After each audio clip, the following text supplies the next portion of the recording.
Well, welcome everybody to a new episode and a new season of What Do You Believe? I am Devin Croner, your host, and I am so thrilled to continue talking with fantastic people about things that interest them, about hobbies, about key beliefs, about things that maybe we don't think about as much in our everyday lives. My goal is to talk to people just like you that have interests, thoughts, passions that maybe are different than mine, maybe are different than yours, and bring out a level of understanding, a level of insight that hopefully we've never had before. And as we continue this series, I am so excited to have a new lineup of fantastic people to be able to talk with. And one of those people today is a wonderful, wonderful woman that I am trying to get in here right now. And she disappeared on me. Her name is Rose Sinning. And she is someone that I am just excited to be able to share with you what is going to be, I think, a fascinating and interesting discussion. There she is. She's back about growing your own food, which is something that a lot of us just don't think about like this on an everyday basis. And so there's Rose coming in. How are you? Getting all set up. Can you hear me? And can't hear you yet. There it is. It's saying, there we go. Audio is connected. I'm like, oh my God, what do I do? It's asking questions I can't answer. I don't have any idea what it's doing. There you go. You are good now. You're in and you're here. All right. How are you? Crazy. Well, That's nothing new, right? I can appreciate that. I am so glad to have you here joining me. Thank you for your time. First of all, would you start off by just introducing yourself and talking a little bit about who you are and what you do? Who I am and what I do. Well, my name is Rose Sinning. My husband and I are the owner of Fairy Rose Farm in Falmouth. But I grew up in Southwest Indiana on a farm. I'm the youngest of 5 kids. We did dairy cattle and crops.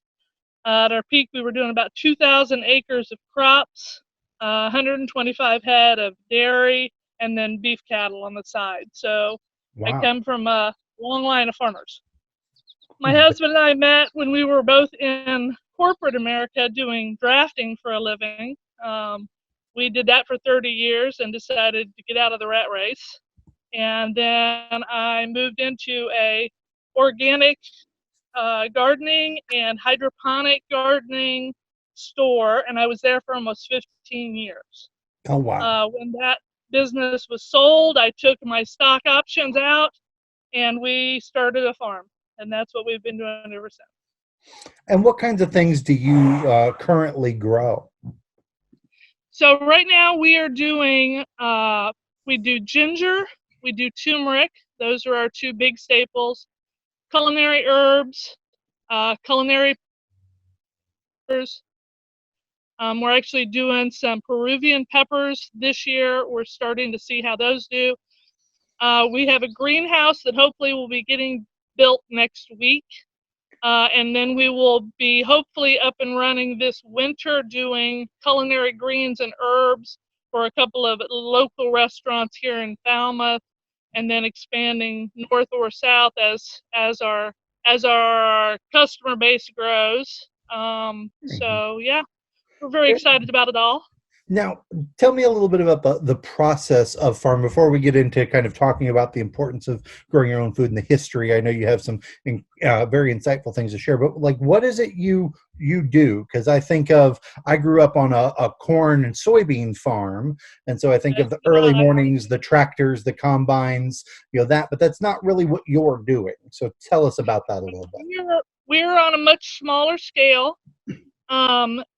At our current location, we've got about a quarter of an acre.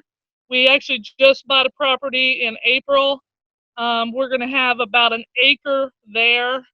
the majority of our stuff, we've kind of gone off the beaten path from traditional gardening.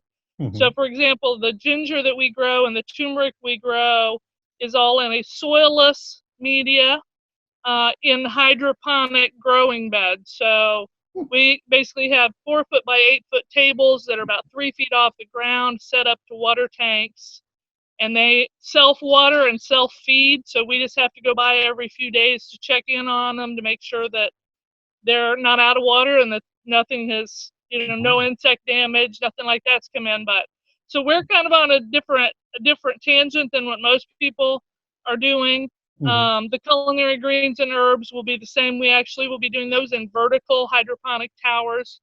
So they will be actually growing into a sponge media and being watered 24/7. So again, no soil involved, which is a completely different thing than what I grew up with and what sounds like you grew up with. It's Yeah. it's a it's a whole new world. That's that's But not the we can vegetable garden that I remember be my mom having. Yeah, I remember growing up having, the box garden in the back. We put the manure in and then put the topsoil in, planted everything in little rows, and that's what I think most people would think of in terms of gardening.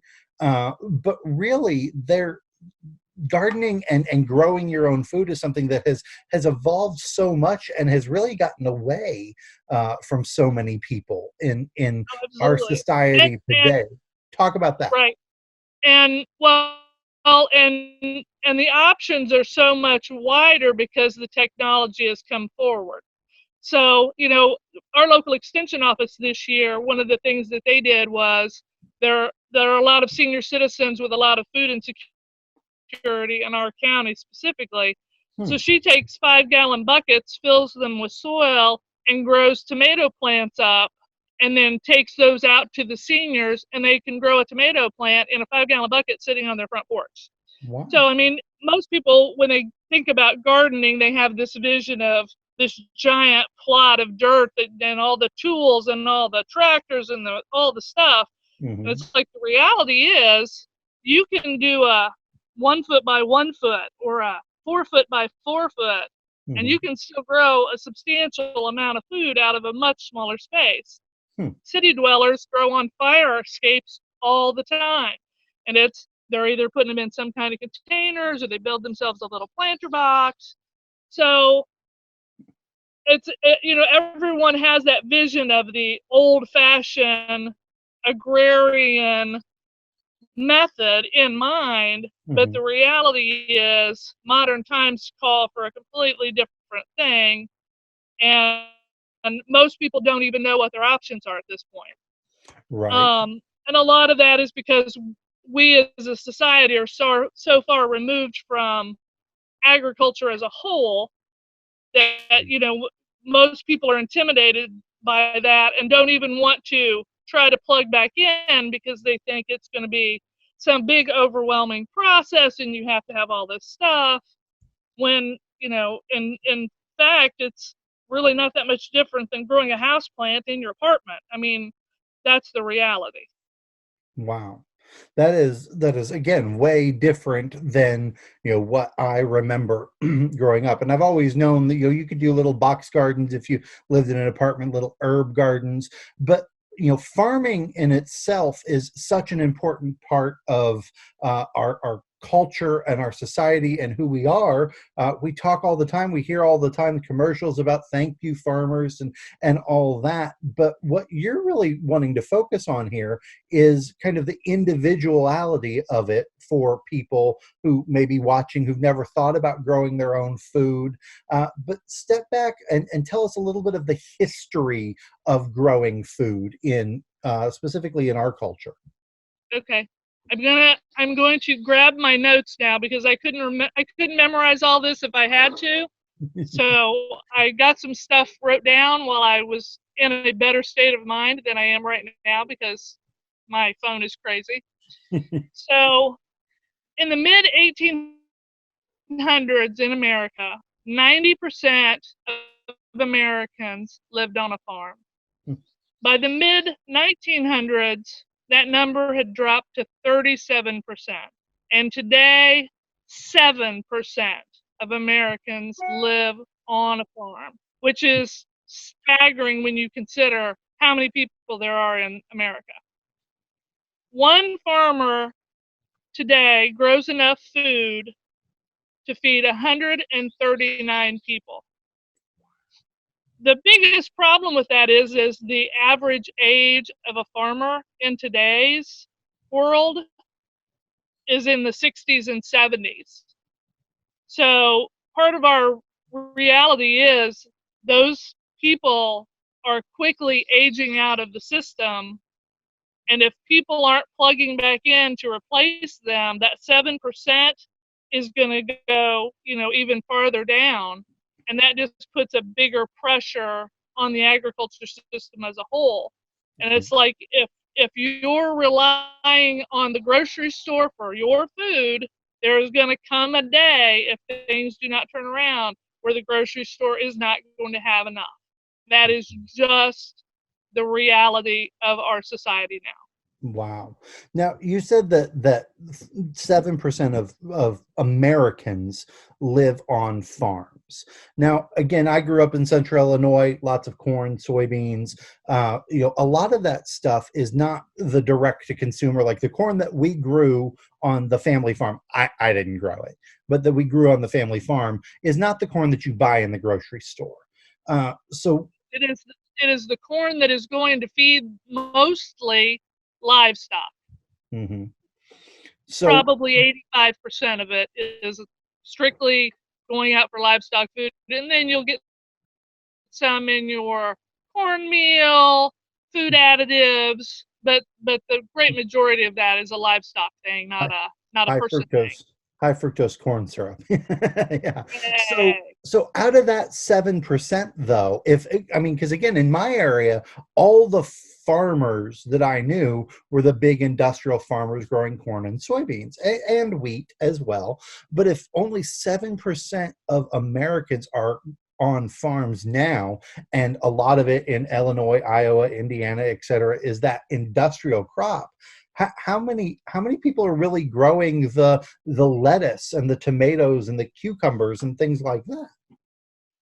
Well, realistically speaking, they're within that 7% as well. Wow. I mean, if you think about at the start of the COVID, when everybody was seeing the news stories about the food rotting in the fields, Mm-hmm. that was still the big industrial farmers in places like Florida who might do 10,000 acres. Mm-hmm. So it's still the same big players. They're just in different places depending on what Wow.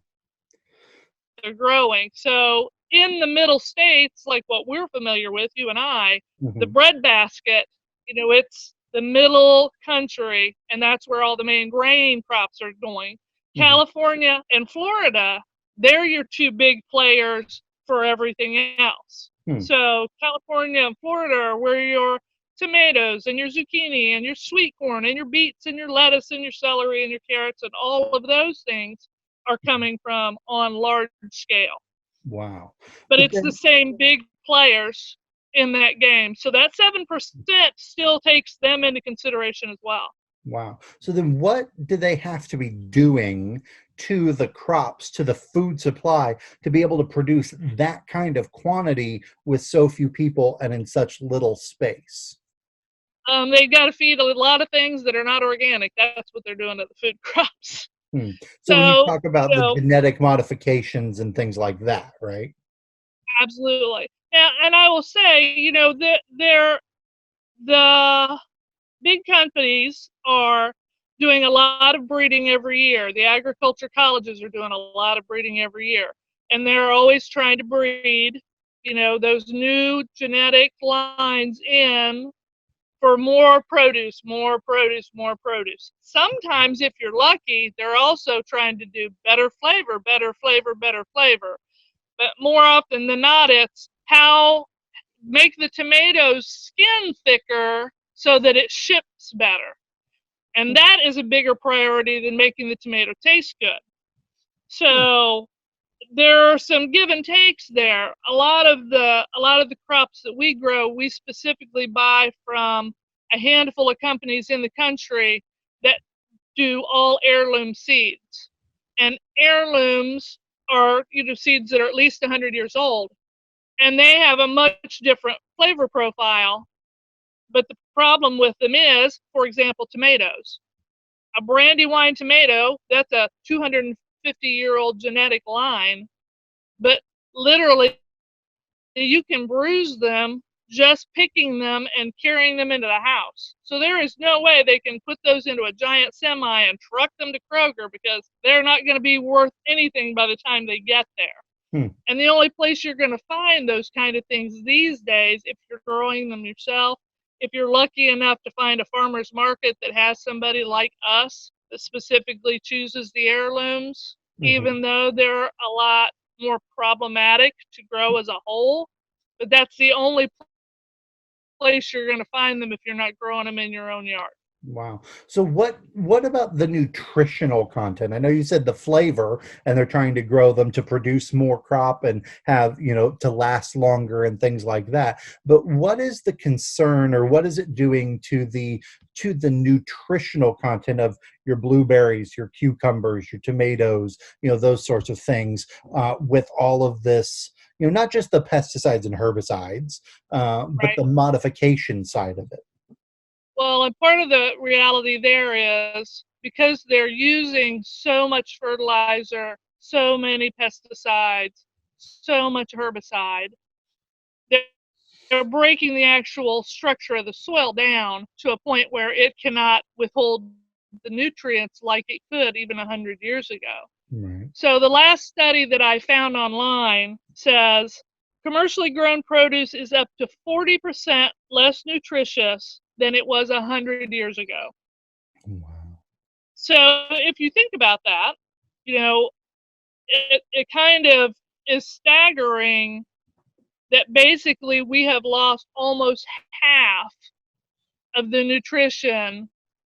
For example, if you think about sitting down to your family Sunday dinner and you think about, okay, my parents and grandparents got 40% more nutrition out of this meal than I am right now.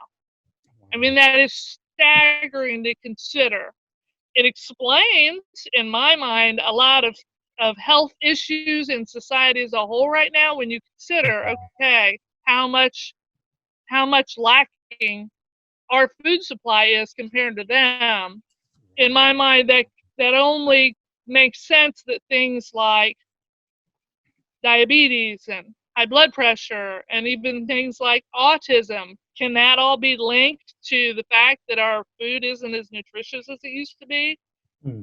I'm not a scientist, so I don't know, but that seems to me to be at least a safe bet, Right. Well, that there has to be some we aren't correlation. getting what we used to out of things. Yeah, there has to be some correlation. I mean, that's a large percentage of nutrition that, I think of the things like the superfoods, the citrus and the berries that have all the antioxidants and all those things that they're touted. If you're getting 40% less of that, on top of eating all the other junk that we've incorporated into a fast food society, that's, you look at the obesity epidemic, you look at, kids having food allergies. I mean, when I was in school, nobody was allergic to peanut butter. Yeah. I don't, yeah. I had, when I was still in corporate America, I had two friends who had children, had babies while I was there, and Hmm. two of my friends had children that were allergic to milk. Hmm. I'm like, I didn't even know that was a thing. I can't even imagine growing up on the farm that I grew up on. I don't know how I would have survived that, but just as a whole, it's like, I just, I'm thankful that I don't have any, other than the occasional hay fever attack. I'm thankful that I don't have anything like that to deal with. But, so if you think about it, like if you're a big superfoods person and you love your kale, think about, you have to eat 40% more of that same thing to get what your grandparents got out of it. I can't eat that much kale. I just can't. Yeah, I prefer not to eat any kale personally. I like fruits and vegetables, but I'm not a big kale person. So, how explain organic and all of that versus the regular stuff, because again you listen to the FDA, like organic milk versus regular milk, and they say there's not really any nutritional difference or anything like that. So why would somebody specifically want to be, if they're shopping, looking for things that are organic versus anything else? Well, in my mind, for me personally at least, I look at it this way. I feel like if I am doing organic milk, for example, or organic vegetables, I am paying more for less inputs to that product. So I am paying more for those carrots to not be sprayed. I am paying more for those tomatoes not to be sprayed. I am paying more for those cows to be fed well, Mm-hmm. as opposed to, I would rather them have a really good diet as opposed to a junk food, quote unquote, diet. Mm-hmm. I would rather know that they did not spray all of my food with dicamba or Roundup or Miracle Grow, which drives me crazy. Um, I'm much more prefer, as you were talking about earlier. I remember the same as you, my dad going out and he knew where the manure was the most composted, what was the oldest there. And that was where we dug every year to put out on the garden. The same with what I do now. Now I use different manures now than I did then, because I've been exposed to a lot of different things while I was at the garden store. So I do a lot of bat guano and worm casting and seabird guano and poultry manure.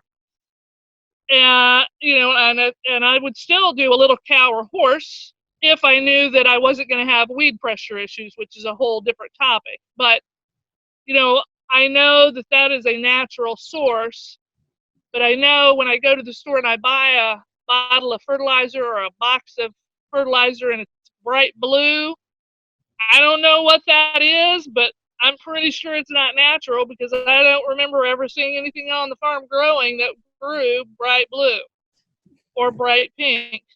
And That's I true. mean, like, and that's just, for me, that's my personal choice, that I would prefer Mm-hmm. the less input rather than the more input. I will Mm-hmm. pay a little bit more for that quality of knowing that I've got a natural product. Just like I would pay more for vegetables rather than paying for McDonald's or junk food. And that's just, in my mind, that's how I see it. That makes sense. Absolutely. So, talk about the process of growing your own food, in terms of what you do first, and then we'll get into, for people, oh, I want to have a garden, or oh, I'd like to save some money, or but kind of what you're doing. How do you go through this process? Well, so for us, our year starts in generally January or February. We'll start going through our seed catalogs, buying our seeds, getting them ordered, getting them in. And then we actually have light stands in the house, and we'll actually start all of our seeds ourselves. We don't go to the expense of buying the plants if we can avoid it. Sometimes that's just how it has to be, but for us, seed starting is our thing. So we'll start our seeds. Hot peppers and bell peppers, generally we need to start them in February, because they take a long time to grow, because they prefer Hawaii temperatures instead of Minnesota temperatures. So I can't give them Hawaii temperatures, but I can kind of get in the middle. But peppers are slow starters. Tomatoes, you can spit on them and I swear they would grow. So you could start them in April. But so, and you can choose to go down that path that we go down.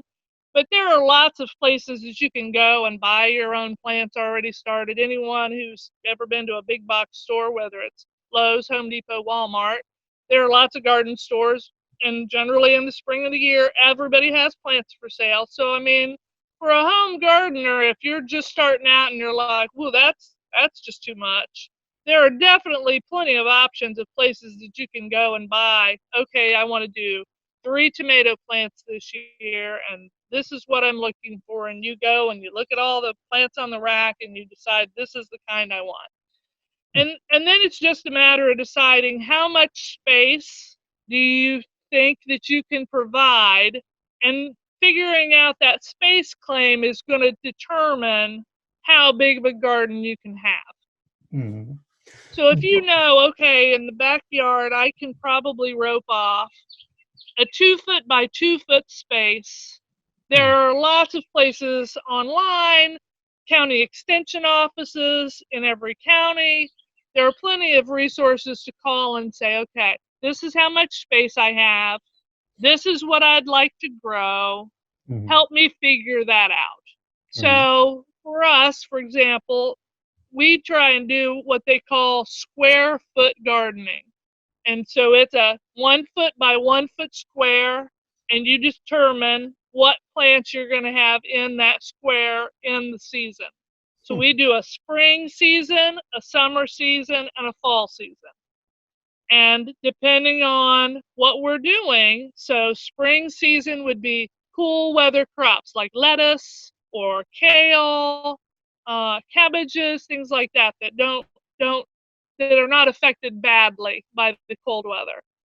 So you do those early in the season. When you're pulling those out because they're done, that's time to be planting your tomatoes and your peppers.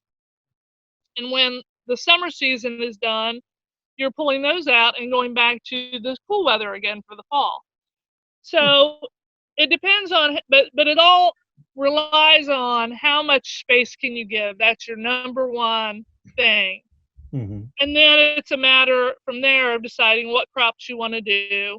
And it's always good to keep in the back of your mind, how much time do I have to give these crops? Because if you're growing something that it turns out is going to be an extremely fussy crop, and there are ones out there, and you've only got an hour a week to give them, this is going to be problematic. You've got to be able to give them the time that they've got to have. A crop like tomatoes, they're pretty easy to get along with. Put them in the ground, make sure they get a little water and a little sun, and they'll generally just grow because that's what they do.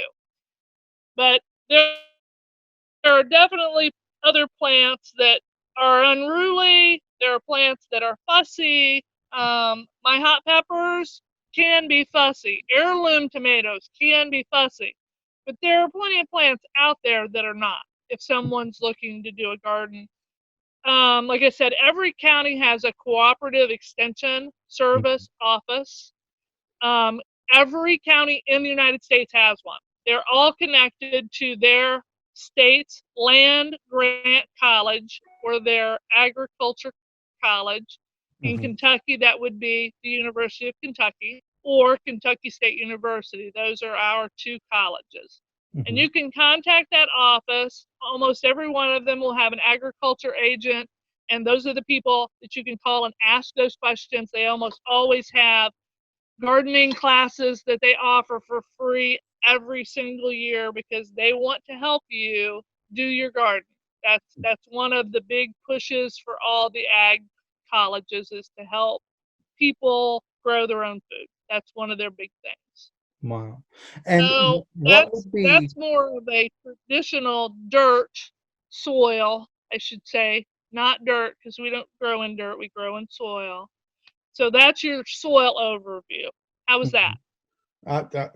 It's good. It's good. So with the extension offices, again, the first thing that comes to mind for me when I think of an extension office was 4-H, FFA, those sorts of things. But for people who maybe are in the cities and maybe haven't been exposed to those sorts of things, you're saying number one, there's still an extension office, and they would still have information and resources to help somebody who is in an urban environment, correct? Absolutely. Absolutely. The reality is that there are more people there these days, the reality is there are more people living in urban environments than rural environments. I Right. mean, overall, that's the thing. Everybody is headed towards the cities or the subdivisions as Mm. opposed to being out in the county like I am. And our tax dollars are paying for those services, whether we use them or not. And most probably don't realize that if they're even familiar with the extension office. A lot of people aren't. And all the time I was at the garden store, it amazed me how many people had no idea that that existed. But it's a thing. It's free, and our tax dollars are paying for it whether we're using the services or not. So, extension office people as a whole are fantastic, and they are friendly, and they want to help you. That has been across the board my experience, and I've been through a lot of extension offices. But they feel like that's their calling, and they're out there doing their best to make it happen.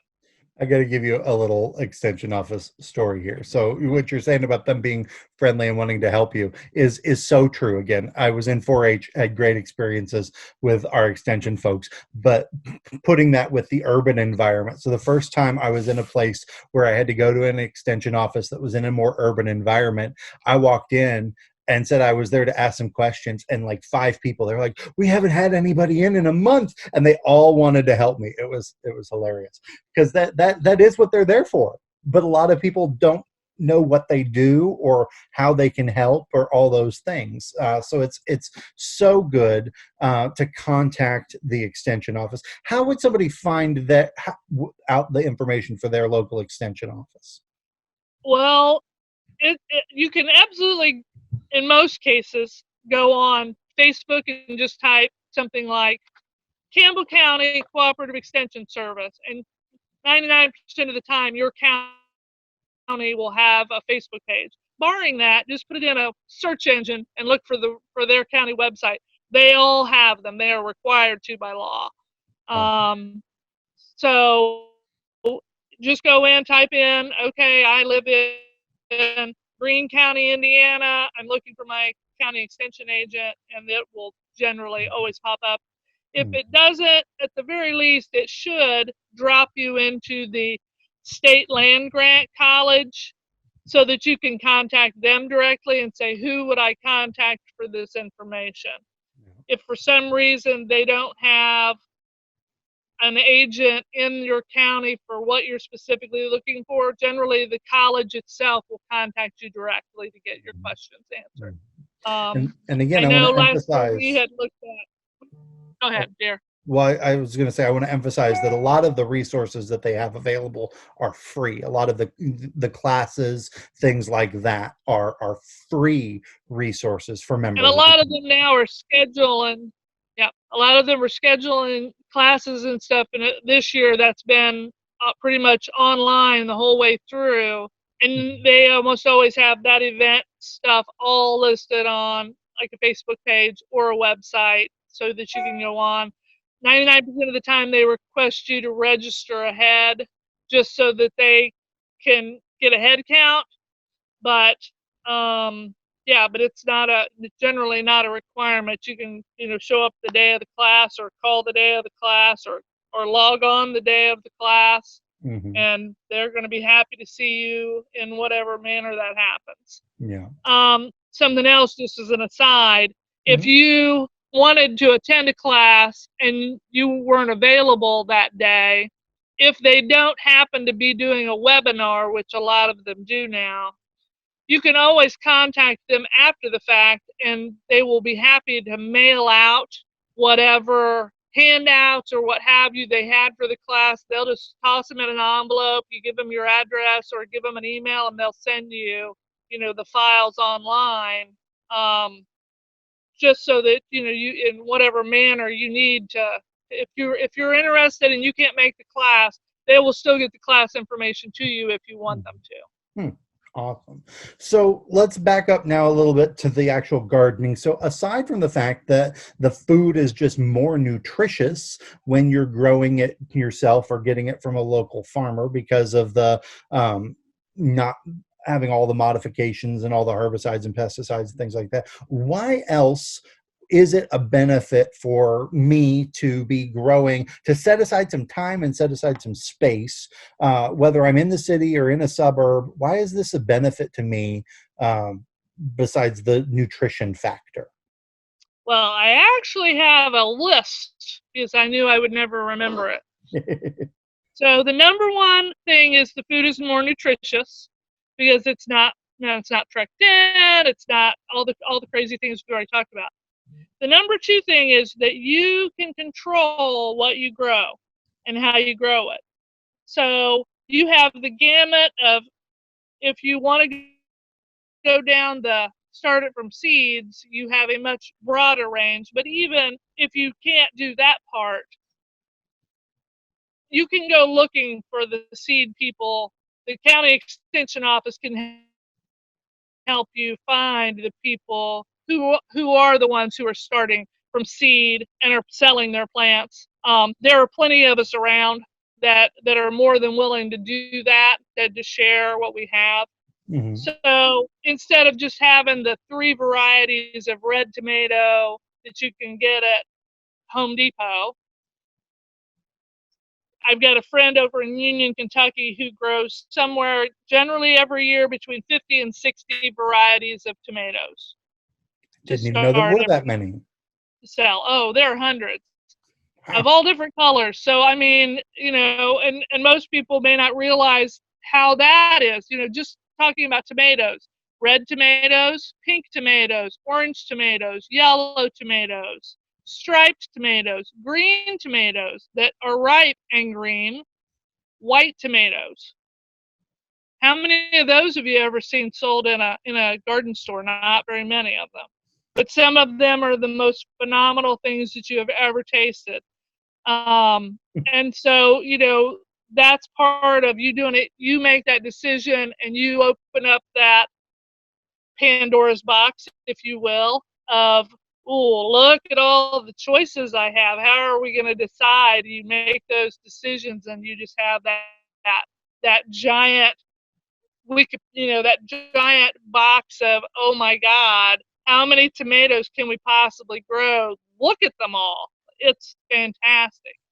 And that's something that the big box stores are never going to be able to do, but we can do it as individuals.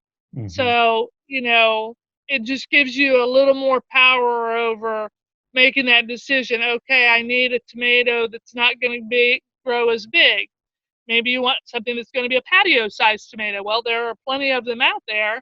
You just have to read through the seed packs until you find those choices. If you know you specifically want a specific color, or you're looking for a specific flavor profile, or whatever the case is, you have the ability to control that yourself if you're doing your own. Hmm. Um, it's a lot more cost effective if you're growing your own than going out and buying from somebody else, obviously. I mean, you are spending your time, but you are not spending your dollars. Hmm. So, you know, something my husband and I have always said: you're either saving time or you're saving money, but you're never saving both at the same time. So That's good. that's a decision that has to be made with every single decision you make through the course of your day. And for us, that's a decision that we have always made, that we would rather save our money Hmm. if we can. There are times when, crops fail and things happen, and sometimes that's just how it is. But in general, we find that we save upwards of 30% of our food budget if we're doing a garden, as Wow. opposed to going to the store and buying it all. Wow. Um, the fourth point keeps you healthy because you've got all so you're going out and you're exercising in that garden. You're working outside, so you're getting your lower stress levels. You're getting your vitamin D every day or every other day, however often you're going out. But you know, people seem to be happier in a garden unless the deer came in last night and ate all your corn, or the raccoons came and stole the tomatoes. But in general, people in gardens tend to be happy people. That has been my experience. Um, just it's a nice place to be. Generally, you're looking at you're looking at what you've done, which goes into the fifth point: source of pride and satisfaction. You know, and this is something with this quarantine that a lot of people in our county, at least, our extension office has reached out to the community and tried to set up family gardens for anybody who was interested. They could come and get all their supplies and plants and seeds and plant, because they knew all the kids are home right now. Mom and or dad might be home too. And this is a really good time to set up a family project that they can all do together, Mhm. spend their time together. Everybody's getting a little skill set. You're all learning some new things that are only going to help you down the line. But Mhm. they're also teaching kids things like perseverance and patience and, going out there every day, whether you feel like it or not. You have to go out and water and you have to go out and check things. Those are skills that are only going to be beneficial down the road. And just that feeling of satisfaction when you're out there and you're picking your first tomato and you're like, man, I did this. This is great. This past year, we were approached by our extension office. They had some garden beds that they were not going to be using this year. And they're like, hey, we've got these beds. Do you have any ideas on how we could maybe do a partnership and do something in these beds? And we at the time were in between farms, moving to the new farm. And we're like, well, we really wanted to try to grow garlic, and we've never had the room here at our current place. And we're like, okay, let's use those beds for garlic. So last fall we ordered in 20 pounds of garlic seeds, got them all planted for the winter. They came up this year. We just harvested them the first week of July. And it's like, man, so every week I've gone and taken pictures for our Facebook page so everybody could see how everything was going. And we've posted all the information so people would know, here's what we've fed, here's what we're watering, here's all the problems we've had, here's what challenges have come up, and here is what we've grown. And when we started pulling them out of the ground, and you're like, I've never grown garlic, I know nothing about growing garlic.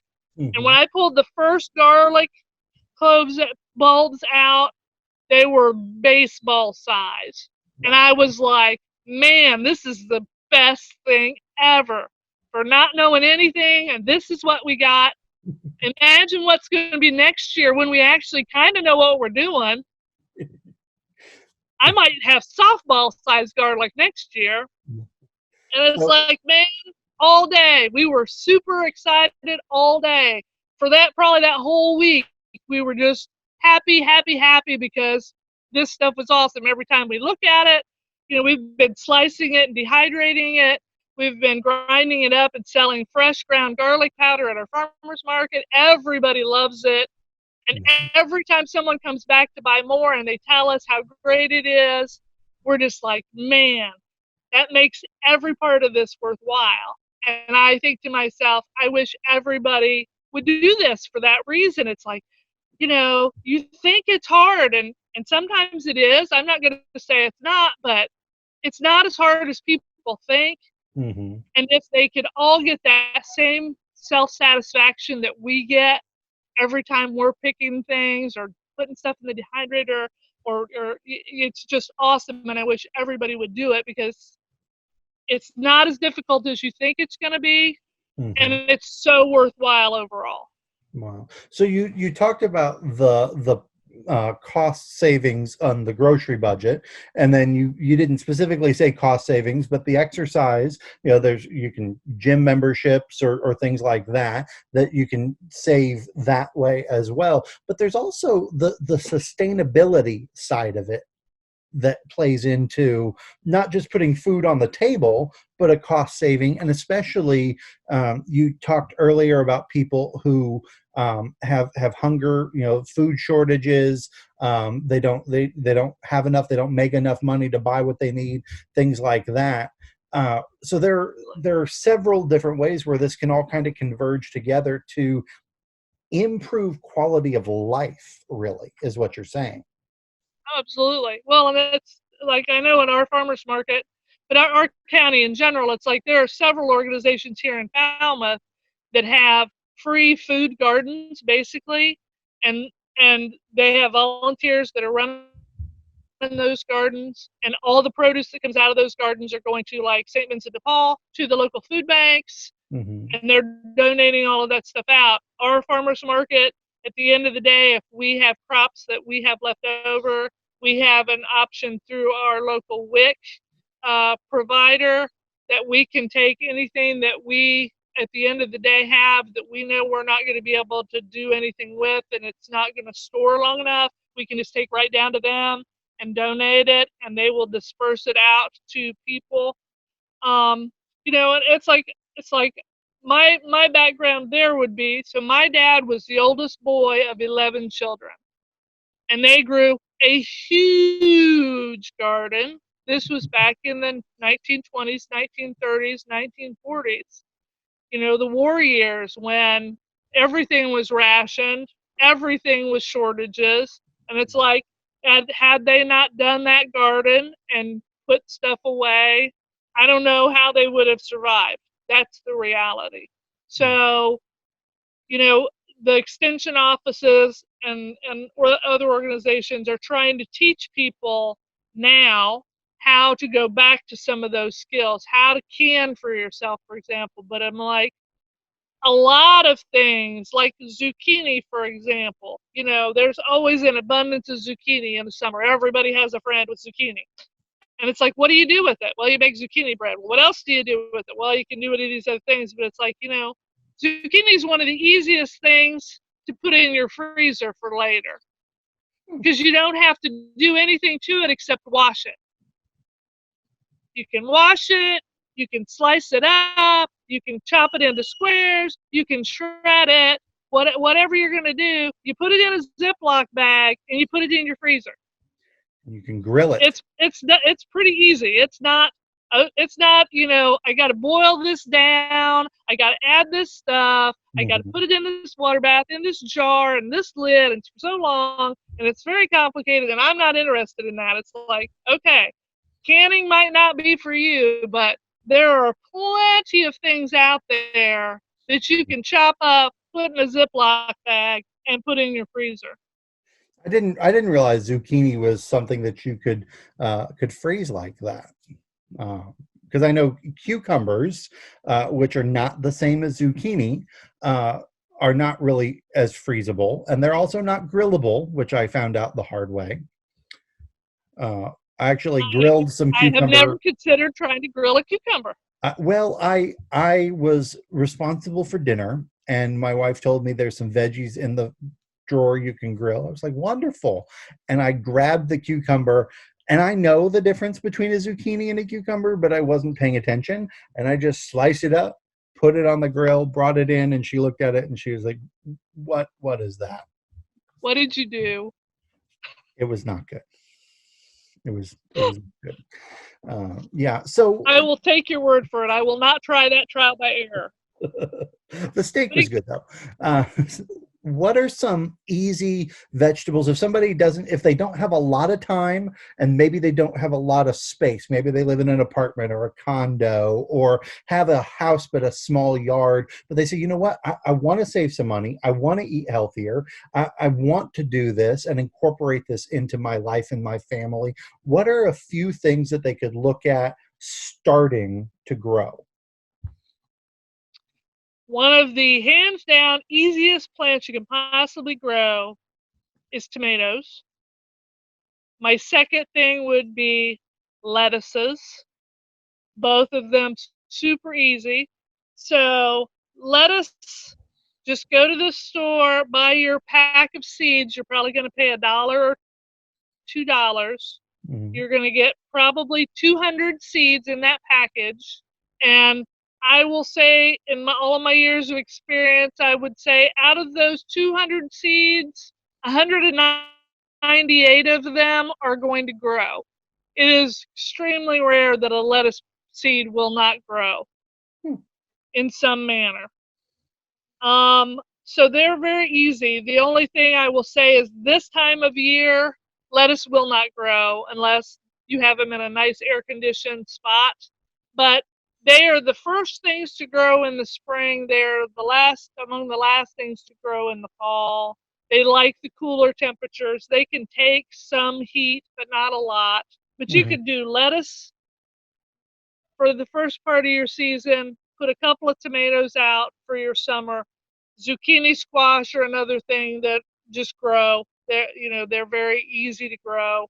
Mm-hmm. And then, once those are kind of going away, do lettuces or some kind of greens again for your fall. The time they are not looking for a bunch. They're none of those are particularly fussy. Mm-hmm. And there are a lot of different kinds of lettuces and greens. So, that would be your kales and your lettuce and your Swiss chard, even some of that kind of thing. But like even just lettuces, there's probably, I don't know, 150 different varieties of that. So you can get different colors and different shapes and different flavors. Wow. And so, there's a lot going on there for your money. Mm-hmm. Tomatoes are a good crop because you can tailor them to your needs. So if you've got a tiny fire escape space and all you can do is one pot, then you need to you'll make a decision. Okay, if I want one container tomato, what color do I want? Do I want big tomatoes for slicing? Do I want little cherry tomatoes that I can throw in my salad? Hmm. You know, there are tomato plants available that will grow in hanging baskets. They are not going to give you giant sliced or beefsteak tomatoes, but they will give you fresh cherry tomatoes, and they are actually pretty good producers Hmm. as long as you keep them watered and they get enough sun every day.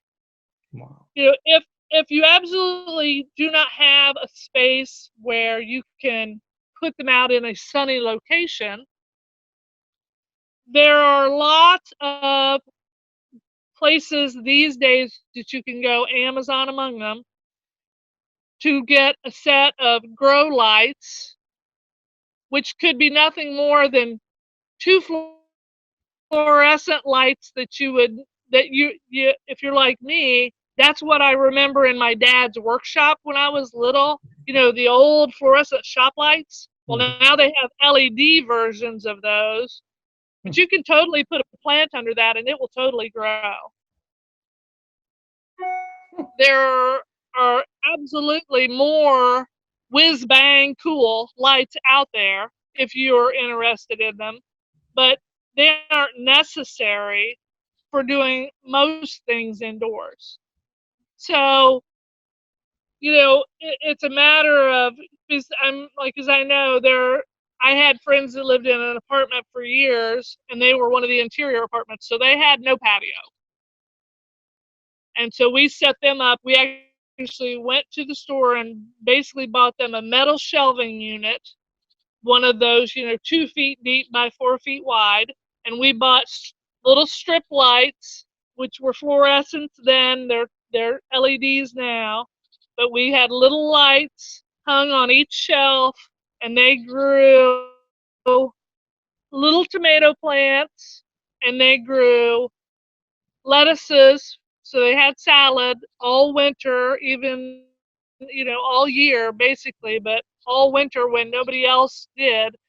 And that was great for them. They could do their little things. So there were times when they would take little 2-gallon paint buckets and grow carrots in their apartment so that they could have those in their salad here and there. And there are little carrots that you can buy the seeds for that only get 3 to 5 inches long, and you can totally do that in just a little bucket. So there's a lot of options out there if you just are thinking even a little bit creatively. Raised beds are great, but they're not your only option these days. You can go buy any fancy planter pot or what have you, and grow in things successfully. So if you're trying to figure that out, go to your local garden store. If you can find a local garden store that's a mom and pop as opposed to a big chain, they're probably going to have a little more time to spend with you to kind of figure out what what needs to happen, how it needs to Mhm. be done. But you know, the options are definitely out there Mhm. if you're interested at all.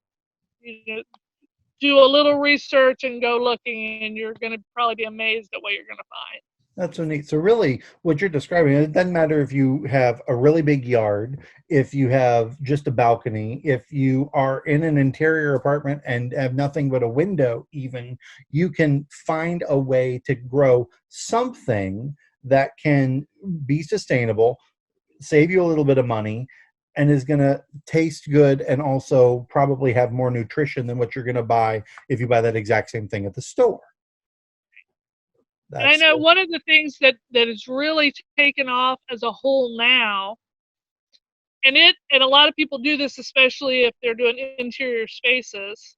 If you're into microgreens at all, that is a new up and coming thing, and it is probably, nutritionally speaking, probably the most nutritional thing you can grow in the smallest available space. hmm, And all you really need there is room for a 1 foot by a 2 foot tray and a little fluorescent light over top of it.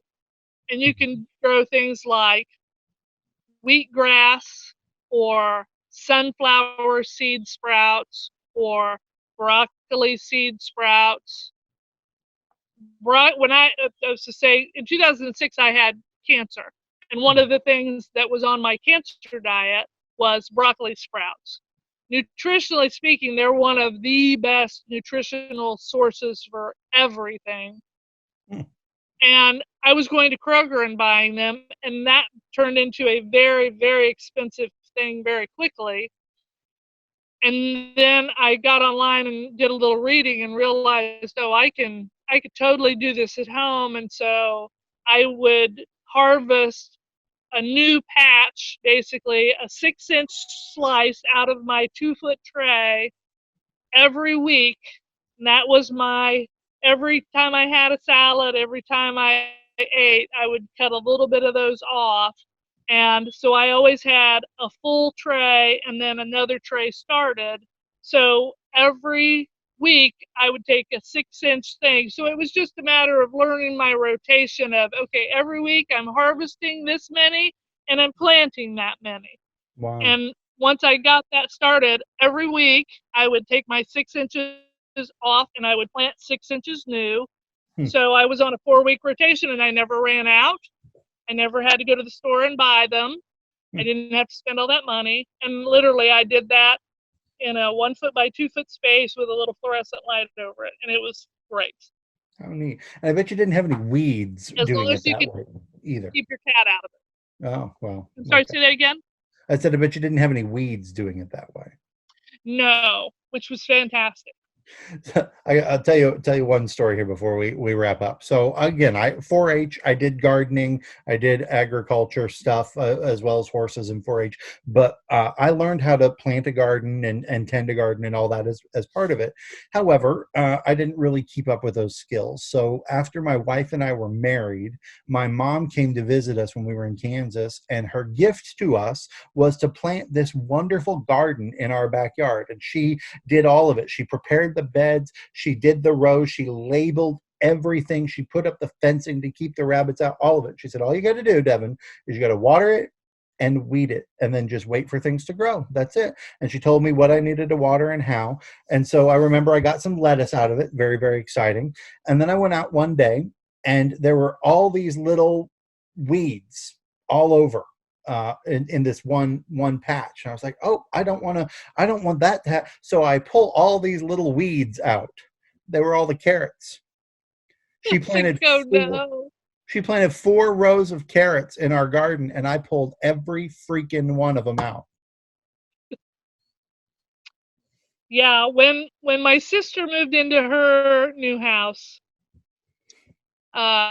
we had to have some of those discussions about, okay, if there's a question, take a picture and send me, and I will tell you whether it can stay or go. Yeah. Because that's the only, I'm 4 hours away. I cannot be there, and you're eventually going to learn this all, but you're not going to learn it all by tomorrow. So I kind of have a pretty good idea of what you've got and where it is. So if there's a question in your mind, just take a picture of it and send me, and I will figure it out and I will let you know before they get too far out of hand. But yeah, the thing this year, we actually just bought from a friend.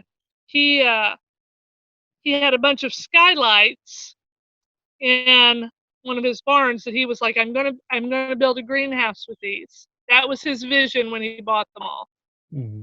And he called us recently and he's like, okay, that vision has gone. I need to get rid of these, and I'm hoping that you guys might want them. So he sent me some pictures. So they are 4 foot by 4 foot, and they're domed. And I'm like, okay, these are great. So I show them to my husband, and I'm like, I would like to get these. And he's like, what are we going to do with them? And I'm like, okay, I remember, and you may remember this, Devin. Did your parents or grandparents ever do raised bed hot boxes Mm-hmm. where they had glass laying over the beds? Yeah. Yeah. So I'm like, we're going to do these raised beds, and we're going to make these hinged lids out of these domes so that we can put our plants out a few weeks early, and we'll have our tomatoes a little quicker. So my husband has now figured out how we're going to make that work where they're going to be removable when the time comes, because you couldn't have domes on them now because Right. it would fry everything. It would Right. be like, chasing the ant on the sidewalk with the magnifying glass. That's what it would be. It would be bad. But we were very excited. So for a little bit of investment on our part, I'm like, we're going to be able to do a lot of beds. And that's our intent, is we're going to start doing a lot of raised beds at the new farm. Mm-hmm. And we'll be able to get a head start with those. So we're very excited. And we'll be able to extend our growing season. So we'll be able to start that lettuce even sooner, and we'll be able to go even later into the winter before it eventually gets so cold that it freezes them out. But we're Nice. hoping that we'll be able to maybe get 9 or 10 months out of the year that we're still able to grow, depending on our winters. So we'll Wow. see.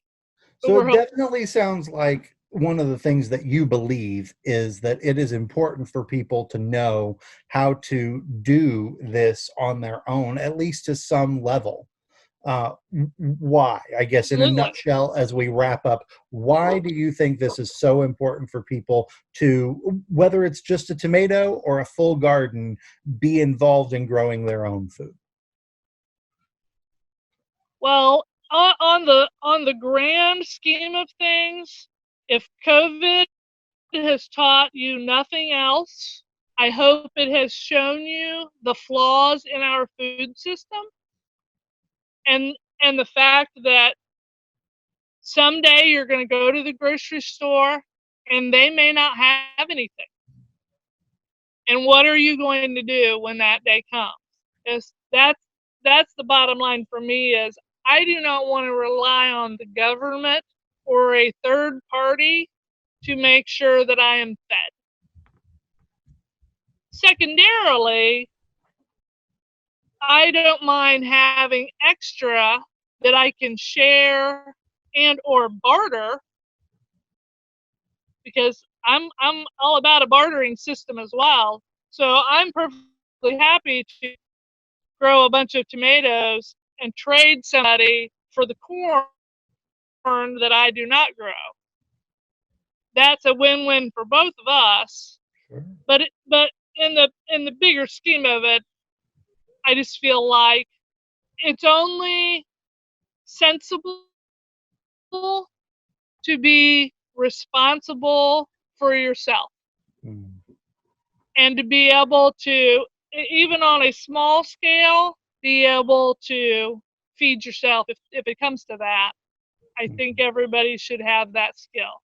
I think everybody should be trying to have a skill set to be as self-sustainable as possible because, Mhm. like I said, if COVID has taught us nothing else, it should show us there are a lot of flaws in a lot of places overall in our lives, and we need to all be conscious of what those are and try to figure out how we might be able to address those in our lives. Mhm. And this is just one of those things that I'm not going to rely solely on somebody else for my food supply. And I would recommend that everybody have that same frame of mind, because there will come a day, hopefully not in my lifetime, where we're all going to be like those videos we see online from places like Venezuela and places like Africa, where for whatever reason the calamity has happened and the food sources are gone, and we have to be able to figure it out. What are we going to do? So that's my 2 cents. Well, That's what I believe. How about that? it's important. It's important that everybody realizes that they don't have to do everything, but they need to be prepared to do some things. And these are things, again, that you've talked about. It doesn't matter if you live in the city, if you live in an apartment, if you live in a condo, if you live in a house, if you live on a place with lots of land, there is something practical that you can do that can save you money. It can give you some exercise, and it can bring a higher degree of nutrition into your life through the foods that you're eating. Those are all wins. I think no matter how you look at it. Yep, yep, I Absolutely. agree. Well, Rose, thank you so much. I appreciate your time and your insights and sharing with us. And again, if people want to know more, they have questions, they can contact their local extension office. They can go to the local farmers markets. Most communities have one sometime during the week. And a lot of times you can find those on your city's Facebook page or website as well. And I'm sure a lot of those farmers would be happy to at least share some insights on how you could get started or where you could go to get started if you are interested in more as well. But thank you everybody for watching, and hopefully you learned something. Hopefully this sparked something in you to say, hey, I can do that. Whether it's herbs, whether it's tomatoes, whether it's an all-out garden, just do not pull all the carrots out 2 weeks in because you think they're weeds. Do That's a not do that. that's a free tip. Free tip. Rose, thanks again so much. I appreciate your time. It's good talking to you. I'll talk to you soon. Bye, everybody. Okay, Thanks take for joining. care.